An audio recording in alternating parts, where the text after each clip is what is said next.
Escape room employees. What's the weirdest way you've seen customers try and solve an escape room? I used to work at one. I can't tell you how many people thought that power outlets were a prop and tried to stick keys into them. Guys. There was a lamp plugged into it and a do not touch. Not a part of the game sticker on it. It's not a trick. Don't do that. A friend of mine works for an escape room and he told me one about a puzzle where the key to the next door was shackled to a desk by a combination lock. What you are supposed to do is figure out the combination for the lock from the clues around the room to free the key. What one group decided to do instead was get a guy on each corner and pick up the 150-pound desk and carry it across the room. Slide the key into the lock. And then rotate the entire desk to unlock the door. I am not an escape room employee, but I did a lot of them and talked to the employees often. One of them told me there was a simple lock opened by a key that had Yale written on it, the name of the lock company, and a lady not native English speaker thought it read Yale and legit shouted open at it, expecting it to open. Recently went to an escape room with my co-workers. Before we started, we were explicitly warned not to touch or drink the bright blue water coming out of a fountain because it would turn our skin blue. Clearly people had tried searching the fountain as part of the escape room previously and now they have to warn everyone. When I was in one, they told us several times that the fire extinguisher is not part of the puzzle. They said it so many times. I'm 98% sure someone once used it, lol. Taken a screwdriver and dismantling furniture or taking doors off hinges. All the while we specifically tell them not to use force and that furniture is just furniture. Though I don't care cause they gotta pay the damages. Also had some groups press our panic button cause it opens all the doors for emergency cases. So they can skip puzzles and be faster. Makes zero sense to us cause they are paying for an hour of playtime and to solve puzzles. Not like the prize is reduced cause you solved less in fewer minutes. Especially since our prices aren't cheap. I was in an escape room once where one puzzle involved some objects that needed to be manipulated inside a structure that made it very awkward. We were all looking at it trying to figure out how to proceed when I said, well, the bottom is held on with screws and I have a screwdriver in my purse. But that would probably be cheating. Instantly the voice of God came over the intercom, that would be cheating. So we didn't do that. My brother and sister once did an escape room where they fell behind 45 minutes into their 1 hour limit. Then my brother sat down at the piano and just played the background music that was on. He has perfect pitch. This happened to be the code to open the final door. Had a group of engineers who were familiar with the style of the lock effectively reverse engineer the lock. They showed us how they did it afterwards. We were supposed to find the numbers to a padlock. My boss had guessed the answer within 5 minutes. I had to do this once. In a poorly designed room. One of the padlocks needed to be opened by a hint that led to a 5-letter word. But the lock only had 4 digits, so the designers of the room just took the last letter off of the word and spelled it wrong. We were trying real 4-letter words and couldn't figure it out, so I just started guessing and eventually got it.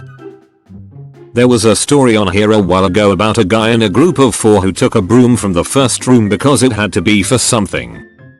He said it looked too out of place to not be needed. Well, he was half right. It was out of place, but that's because it was the broom used by employees to clean the room. It was simply forgotten when they cleaned last time. The guys giving hints thought it was hilarious that this guy carried a broom through 4 rooms expecting it to be the key to their escape at some point.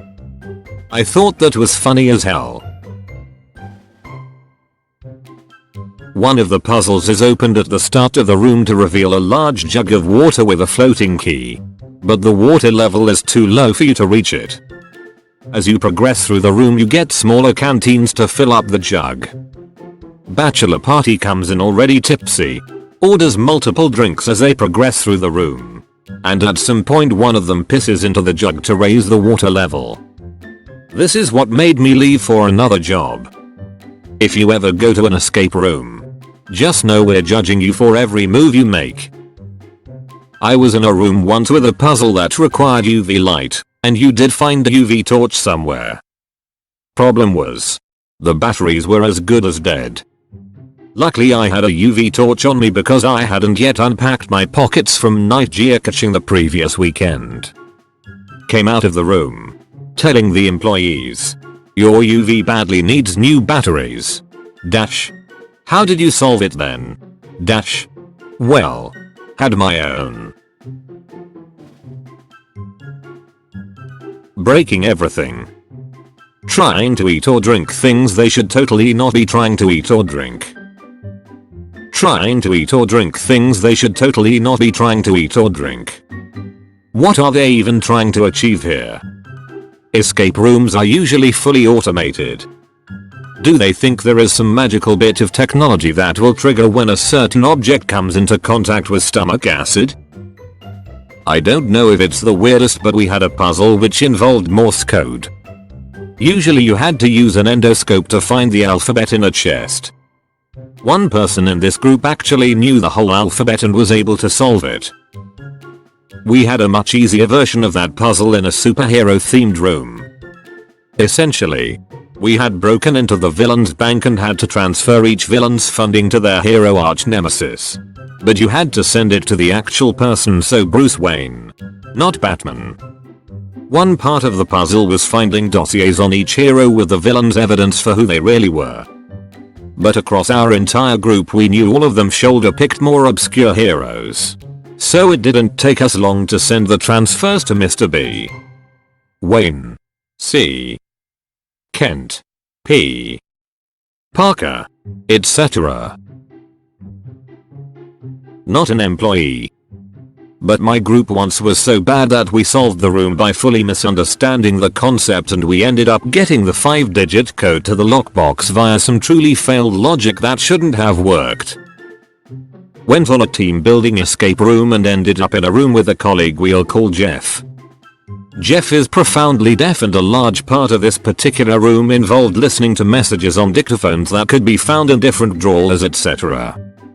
About 10 minutes into the timer, an employee burst into the room in a panic, and we turned to find Jeff taking the dictaphone apart piece by piece because he had no idea it was making any sound. He was not supposed to do that. Still a top bloke. I despises puzzles that use audio only cues.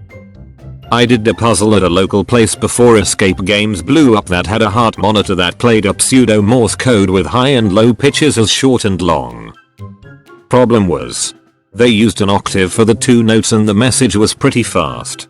So most of the people in the room couldn't keep up without making a mistake. I think we spent 35 minutes on that one puzzle and never went back to that place. The operator was training and never thought to interfere beyond take another look at the heart monitor. Like, yeah, we've been looking at the heart monitor for half the damn game. The trainer operator explained afterwards that it was audio only and you just had to figure it out. Bad operators are one thing that can absolutely ruin an escape room. Even if the rest of the room is a bit janky, I can forgive it eventually, but when I'm in a room and the operator occasionally interjects with a hint that is either meaningless or ill-timed because I'm about to do what they said anyway, that really rubs me the wrong way. Just leave me alone until I ask for a hint or start doing something ridiculous. I was part of a group that had surprised the employee because he witnessed us skipping a bunch of the puzzle on the camera. There was a puzzle involving a box you could look into, but when looking inside the content was all blurry. In order to see the next clue, we had to put a sort of lens in front of it so that the clue would be readable. However, we found out that by looking through a very small seam, we could make out what the clue was supposed to be without ever finding the lens. I did something similar once. Went to a conspiracy theory themed room with friends and forgot to lock my polarized sunglasses up in the locker before going in. Mid-game I was putting on the sunglasses as a joke because oh geez, it's so bright in this room. Glad I totally remembered to bring my sunglasses, not like you losers, then looked over at a screen and saw a message up on it that you apparently needed to find the special polarized goggles for. We managed to skip past the need for that on pure luck.